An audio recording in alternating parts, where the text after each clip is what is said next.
Hello students, my name is Liz Attia and today's topic is post-structural modernism. Okay, post-structural modernism.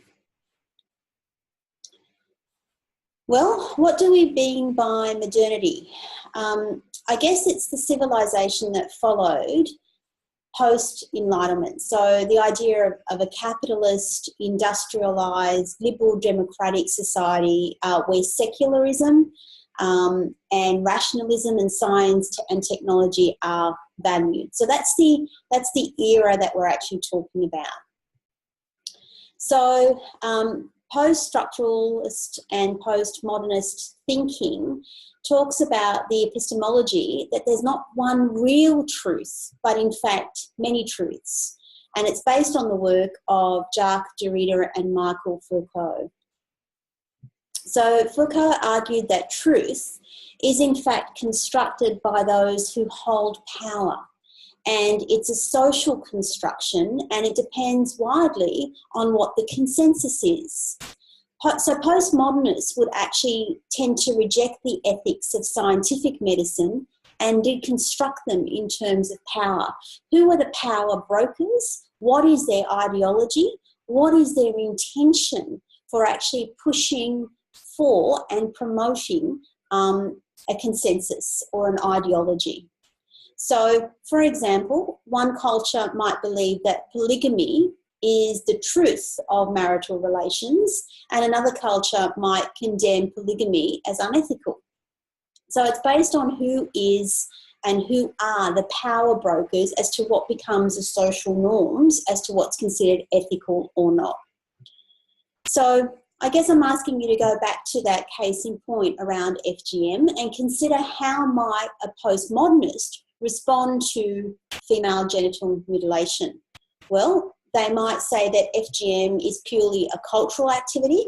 It's the truth of this culture which needs to be respected, irrespective of the consequences or irrespective of what you consider to be the rules. It's just how this culture and who the power brokers in this society construct the meaning of what it is to be ethical in this particular society or culture.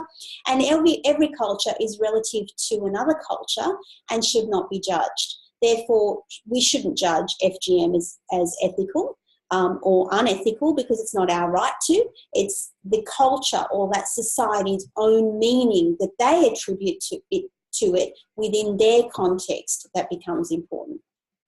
So cultures practicing FGM may regard male circumcision in the West as unethical. It's all relative to the context in which we actually live.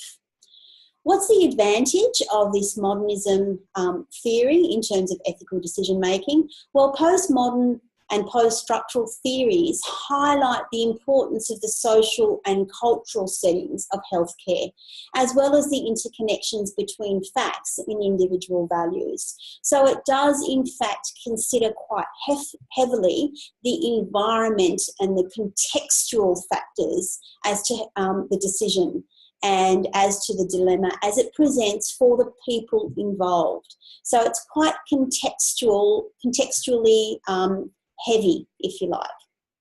The critique, though, of course, is that if you actually say, well, everything's relative, how do we go about making judgments of right and wrong? I mean, we can just sort of say, well, that person believes it's right, therefore it's right, or that person believes it's wrong, therefore it's wrong.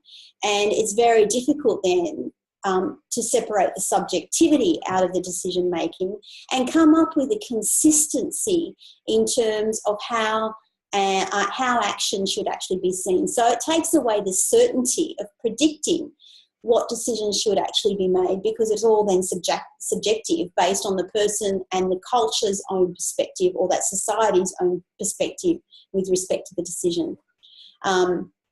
And in some situations, there's a real truth to be found. So a mother either harmed her child or she did not. So I guess there's some factual information. Not everything is about interpretation. There's some realism there which must be considered.